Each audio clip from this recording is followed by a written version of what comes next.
News channel కి స్వాగతం. నంద్యాల జిల్లా కోవెలకుంట్లలో జాతీయ రహదారి నిర్మాణానికి రోడ్లు మరియు భవనాల శాఖ మంత్రి బీసీ జనార్దన్ రెడ్డి భూమి పూజ చేశారు. నంద్యాల నుండి కోవెలకుంట్ల మీదుగా కర్నూలు కడప జంక్షన్ వరకు 6,901.81 కోట్లు కేంద్రం మంజూరు చేసింది. ఈ సందర్భంగా మంత్రి బీసీ జనార్దన్ రెడ్డి మాట్లాడారు.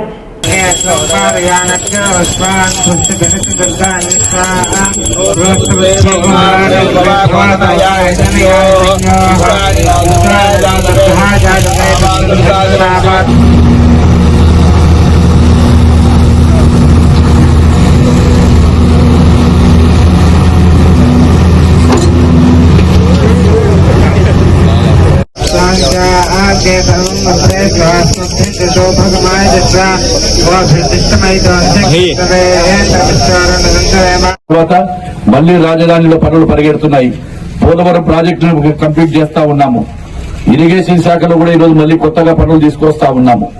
ఈ రోజు మేము ఏదైతే సూపర్ 6 పథకాలు చెప్పామో ఆ సూపర్ 6 పథకాలన్నింటినీ కూడా రేపు ఈ నెలాఖరు లోపలనే స్కూళ్లు తెరిచిన వెంటనే తల్లికి 100 ఇవ్వబోతున్నాము, అన్నదాత సుఖీభవకి ఇవ్వబోతున్నాము. అదేవిధంగా ఆగస్టు 15 నుంచి కూడా మళ్లీ ఏదైతే ఆడబిడ్డలకు ఇచ్చినటువంటి మాట ఉచిత బస్సు సౌకర్యాన్ని కల్పిస్తా ఉన్నాము. ఏ కార్యక్రమాన్ని తీసుకున్నా మీ మాదిరిగా ఏదో ఆలోచన లేకుండా అడ్డదిడ్డంగా కాకుండా వ్యవస్థను సర్వనాశనం చేశారు. ఆ రోజు వ్యవస్థను సర్వనాశనం చేసి ఎక్కడ కూడా ఈ రోజు డబ్బులు లేని పరిస్థితుల్లో కూడా ఒక అనుభవం గల నాయకుడు ఈ రోజు మళ్లీ ఈ యొక్క గాడి తప్పినటువంటి ప్రభుత్వ యంత్రాంగాన్ని అంతా కూడా మళ్లీ గాడిలో పెడుతూ ప్రతి ఒక్కటి కూడా చేస్తున్నామని చెప్పి గర్వంగా చెప్తా ఉన్నాము. ఏది ఏమైనా కూటమి ప్రభుత్వంతోనే ఈ రాష్ట్రం బాగుపడాలన్నా, పరిశ్రమలు రావాలన్నా, అదేవిధంగా గ్రామీణ వ్యవస్థ బాగుపడాలన్నా, పరిశ్రమలు రావాలన్నా ప్రతి ఒక్కటి కూడా ఈ రోజు మాతోనే సాధ్యం.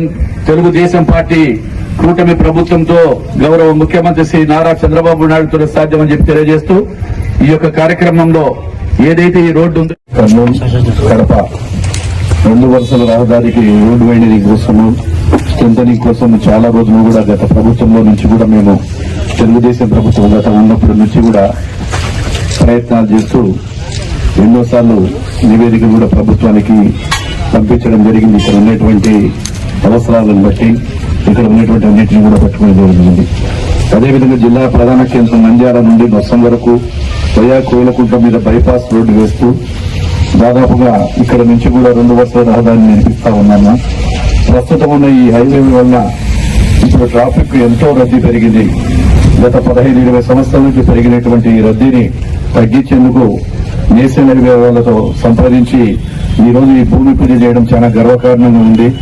గత ప్రభుత్వాల నిర్లక్ష్యం వల్ల జరిగి ఏదైతే అభివృద్ధి పనులన్నీ కూడా నోచుకోకుండా ఆగిపోయాయో కూటమి ప్రభుత్వం వచ్చిన తర్వాత ఈ రోజు కేంద్ర ప్రభుత్వము అటు మోడీ గారి సహకారము, అదేవిధంగా మా గౌరవ ముఖ్యమంత్రి గారి సహకారము, ముఖ్యంగా నితిన్ గడ్కరీ గారి సహకారంతో ఈ రోజు ఎప్పుడు వెళ్ళినా కానీ కూడా మేము చూస్తే మనం ఈ బయట ఎంఆర్ఓ ఆఫీస్ దగ్గర నడవలేనటువంటి పరిస్థితి ఉండేది.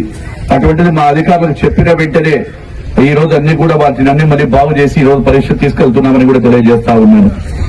ఈ రోజు సిఆర్ఎఫ్ ద్వారా గానీ ఇంకా దాదాపుగా 5,000 కోట్ల రూపాయలకు ప్రణాళికలు రిజర్వ్ చేశాము. త్వరలోని ప్రణాళికలలో తీసుకుని అటు సంక్షేమం ఇటు అభివృద్ధి 2 సమానంగా ఉండాలనేటువంటిది మాది ఒక లక్ష్యం. ఆ లక్ష్యంలో భాగంగానే ఈ రోజు తీసుకెళ్తా ఉన్నాం. అదేవిధంగా ఈ రోజు వాళ్ళు వెన్నుపోటు పొడిచామని జనం చెప్పుకుంటా ఉన్నారు. ప్రజలు మిమ్మల్ని వెన్నుపోటు పొడిచారు, ప్రజలు మిమ్మల్ని వెన్నుపోటు ఓటు అనే ఆయుధంతో వెన్నుపోటు పొడిచిన తర్వాత ఈ రోజు కేవలం మీ ఉనికిని, రాజకీయ ఉనికిని కాపాడుకోవడానికి ఈ రోజు ఒక కరపత్రికని అడ్డం పెట్టుకుని ఈ రోజు మా మీద నిందలేస్తూ ఏదో చేయాలనుకుంటున్నారు. కానీ మీ కలలు ఇంకా నెరవేరవు. కూటమి ప్రభుత్వాన్ని మీరు ఎటువంటి పరిస్థితుల్లో కూడా మళ్లీ ఎదురు తగిలించి మళ్లీ మా ప్రభుత్వం మళ్లీ అధికారంలోకి వస్తుంది